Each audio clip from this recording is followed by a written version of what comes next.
Bonjour,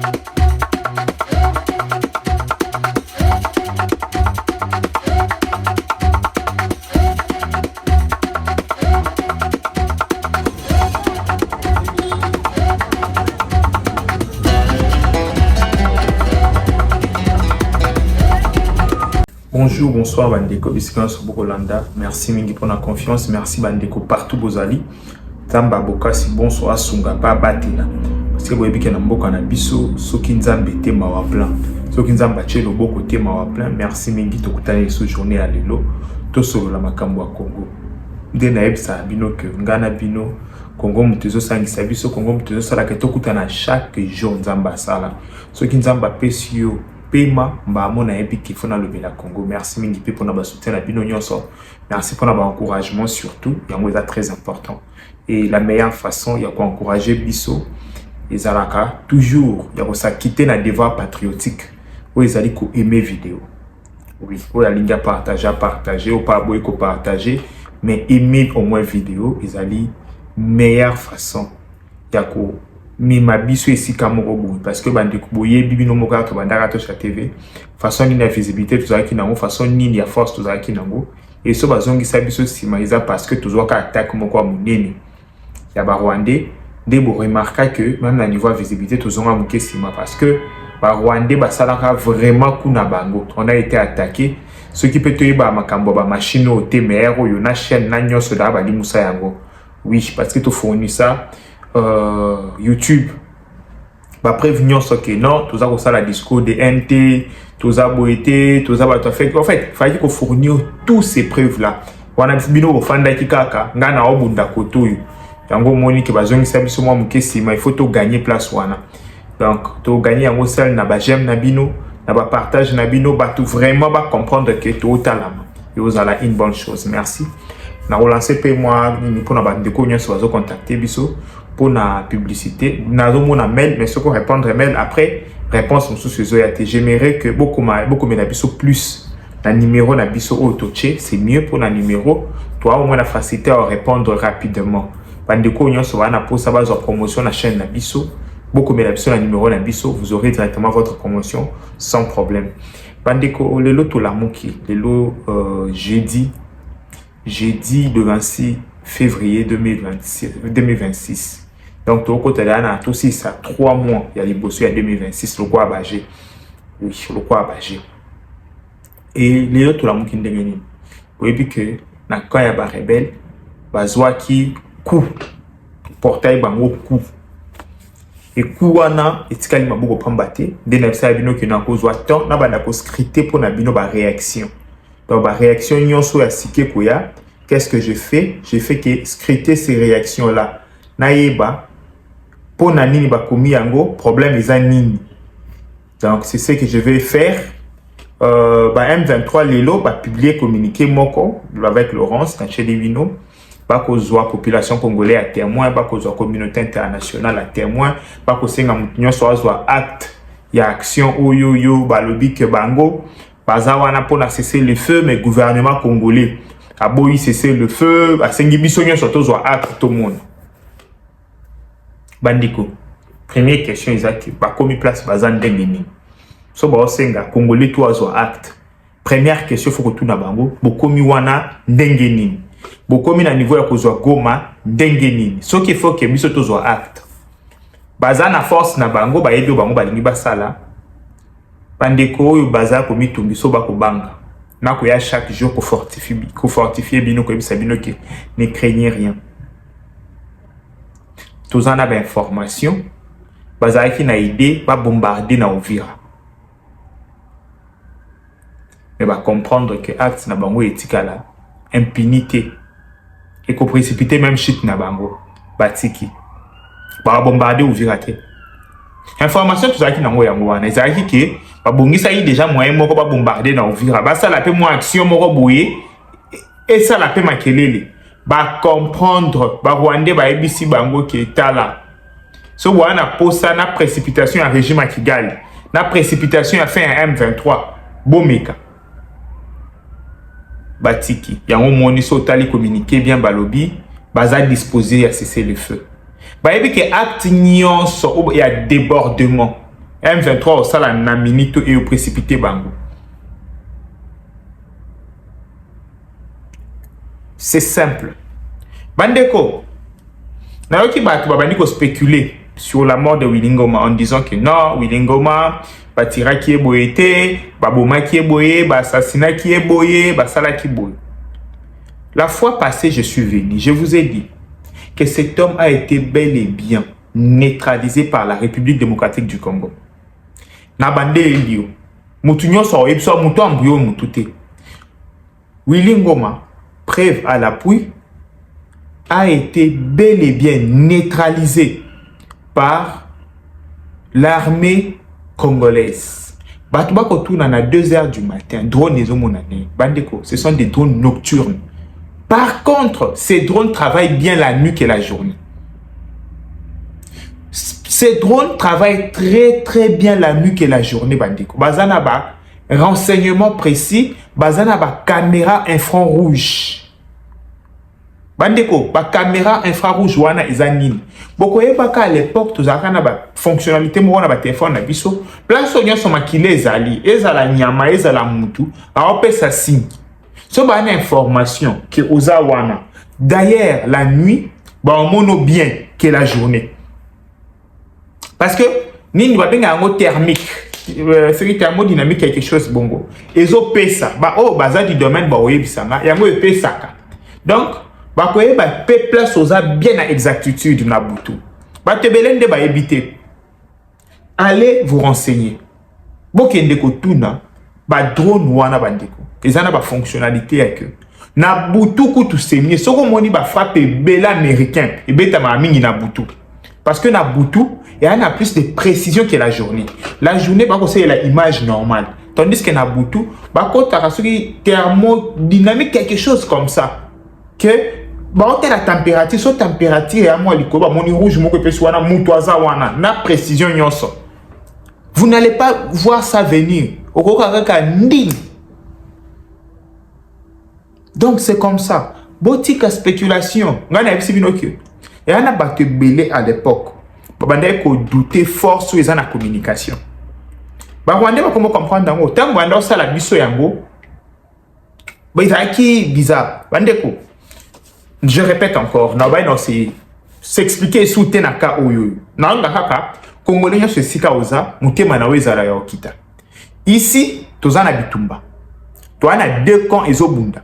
Soki to neutraliser une personne en face, toko ke sengo. Bandeko, ici ce n'est pas un père de famille qu'on a neutralisé.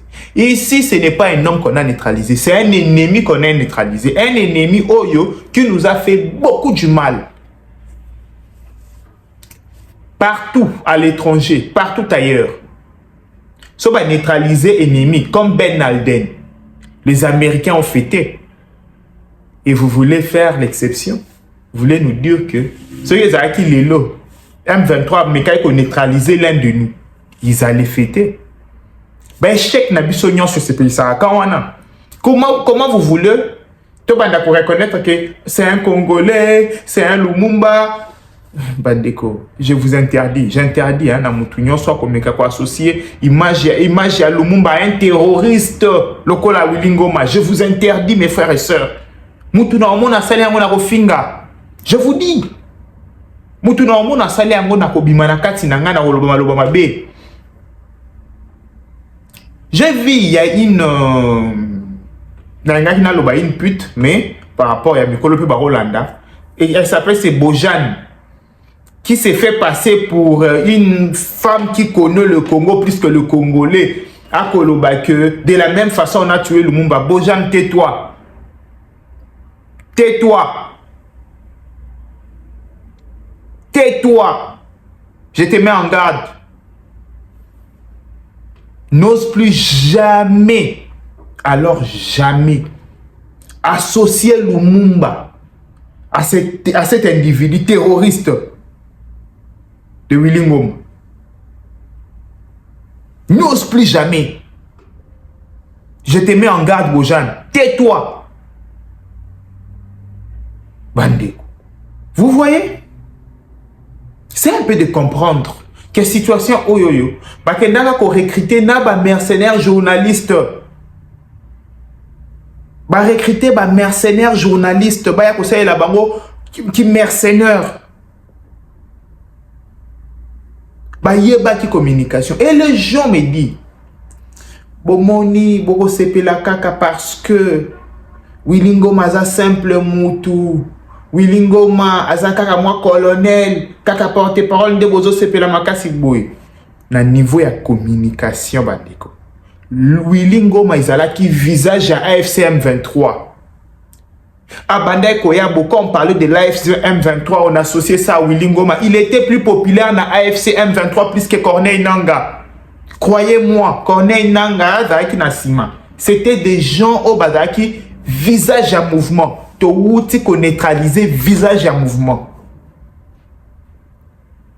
ya monde créer ngoma oyo bandeko bana posa ba minimiser réussite na biso ba to kopesa bango temps wana te mutu moko ta ko minimiser réussite wana to la kisi bango qu'on peut aussi vous toucher bandeko na ebisi bino que le système établi il y a 30 ans toko défaire yango malembe to comme un objectif na biso so qui va expliquer ka Willy Ngoma ke okufa il y a pas longtemps anandi maté c'est de la même façon quand on explique au M23 que bon disparaître il y a pas longtemps bon dit maté mais bah comment quand on disparaître il y a des gens jusqu'à présent ils sont convaincus que Nanga comme Kinshasa comme président il y a des gens qui sont convaincus comme ça détrompez-vous bandeko bo poni quand il y a ma belle histoire.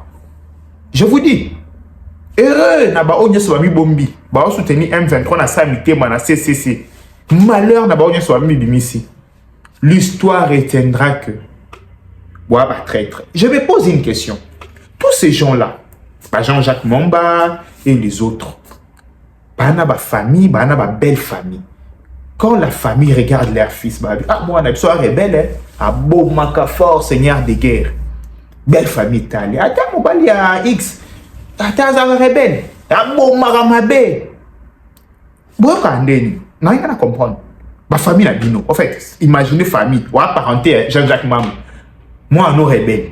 Ou papa Willy Ngoma. Moi, non rebelle. Terroriste. Akata abatumito. A viola rabafi. Comment vous vous sentez? J'essaie un peu de comprendre. Même si on a la place Nabino. Na un fandi boy papa abiso terroriste. Ton a fandi boy qui n'a pas terroriste. Comment je me sens? Bandeko. Ce n'est pas une bonne chose. Na encore sabinote. Eza ilo monte ya ko ya okumisa. Boyo kasoni. Boyo kasoni. Elo monte justifier yango. Elo ko moko te zo justifier yango. Na ko soutenir yango te na yoka Kabila président de la République parce que le lot n'a eu qu'à bateau pas comment ok nanga na fibre tribale parce qu'il est coïncidé Kabila président de la République n'azala jamais d'accord na kunda batoire jamais na lobby oyo okobomi sabandi kona biso ya pamba Kabila président de la République n'azala jamais d'accord na aventure ya Bosco Tangana na Makenga jamais na ba Runiga na fanda bona mais pourquoi ils font ça? Jamais d'accord. Kabila président de la République n'azala jamais d'accord na ba milice nyonso. Même na kamwena sa pour na kasa j'étais jamais d'accord. Je me disais mais ça aujourd'hui Félix Antoine Tshisekedi président. Combien plus que naza d'accord té? Pesanga raison mon que ça la que naza d'accord té. Vous voyez? Donc, quand on regarde tout ça, en gros, j'appelle notre armée à la vigilance. Oebi, tinanini, to bengaka ubwenge maeli mabete. Bandeko, ubwenge entre guillemets la qui c'est intelligence, hein, na Kinyarwanda. Il y a une expression moi la qui c'est maeli. Mais, boye barate pourquoi na bakisaka ubwenge maeli mabe. Ce qui veut dire que les gens peuvent être intelligents, mais ça va comme qu'on utiliser. Intelligence na bango na osala mabe wane komo to benga koza malisa donc koza la malin donc déjà tu oso utiliser intelligence na ba fin moko boya bien té c'est ce que ces gens font matin midi soir bandeko J'appelle notre armée, la vigilance. Ou Bwenge Maël Mabe. Alors, Lucas Zong, c'est loco.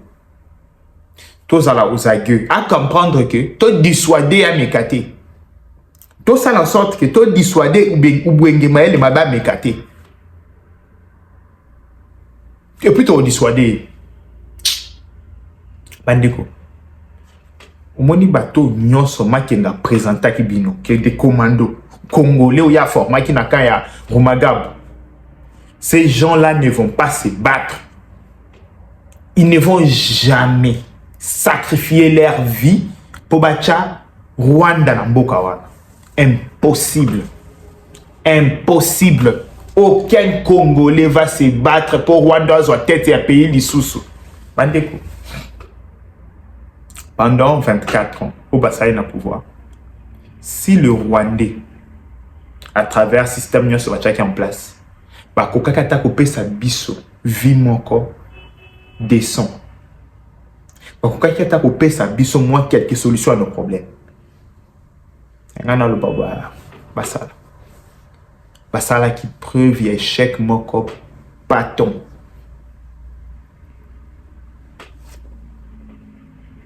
Tout le bani. Donc, Congolais, armée congolaise, Zama ele na obwenge. Communiquer ba bimiso ba imba beta kinding. Mais asinde bo dissuader ba on na ovira. Bo dissuader ba on le sopo na partout. Bandeko pona osukisa. Aninga ozo bino pena ba minute belete boye bibi no mo poani. Lobi biso nyonso. Tout le monde est dans la cour des comptes. Procès. DG à Sokimu. Bandeko. Ma toute une question. Bateau, ba na mission, ba Emile Tshisekedi ou comment? Ya le quoi, biso to obunda. To ana ligne de front, to obunda. Ya na bato miso ba obenda biso bona mayo. Bandeko, suffisait ka otala procès wana na cour des comptes. Na toute une question. Donc ces gens, il y a beaucoup, il y en a beaucoup. Na I2P, personnellement, na ebi. Et belé bazan wana nzambe na mai. Tala na ba nomination, au monde n'aura jamais ba jeune. Oh le quoi ba Trésor Mwamba. Un jeune très brillant. Na ebité. Ceux qui ba jeune on bossa la partie nini que ba cause même pas les gens comme des Trésor Mwamba. Moi j'ai connu ces jeunes à la télé. Il dépasse à dans opposition, il y a na la télévision, à kosala. Mais tant que tu commis na air à ba poste, et que na ba parti sous. Ndeti makambo ya Sokimo oyo. Bandeko. Ayoki soni na mo place fanda ina wabi. Eh. Fachi beton. Makambo ninyo papa na ngai. Bandeko le chef a ebi mutu nyo sauté. Le chef a un abattu pembeni na eba sa il a casting. Il y a bien. Azo ba liste ya bien. Atala OK yeah. Bandeko liste nini boko e la chef. Liste nini boko e la chef. Bandeko il faut qu'à déposer bilan. État il y a comment on appelle ça, il y a état, il y a finance, il y a société. Vous voyez déposer nete. Bako tout na même maïli ya kokangisa maluba ya ate. C'est honteux. Na habité beaucoup trop de mango wapi. C'est vraiment honteux. Mais toko sabela nzambe, les gens bazo conscience. Batu bazo conscience. Monsieur le Président, s'il vous plaît, prochainement, salata moi cabinet moi elo moi qui ekenda ko landela ba nomination. Ba pesho ba kombo ma yo moko landela lisusu. O salata moi enquête. Makambo boya soni makasi. Je ne sais pas comment expliquer ça. Zamba batela. Bye bye. Bonjour à tous bandeko. Oyo nyonso bazali na posa ya pour faire passer ba message na bango. Ba publicité na bango to pe ba promotion ya ba produit na bango. Adresse moko na Tosha TV. Beaucoup qui contacter biso pour la publicité na bino nyonso.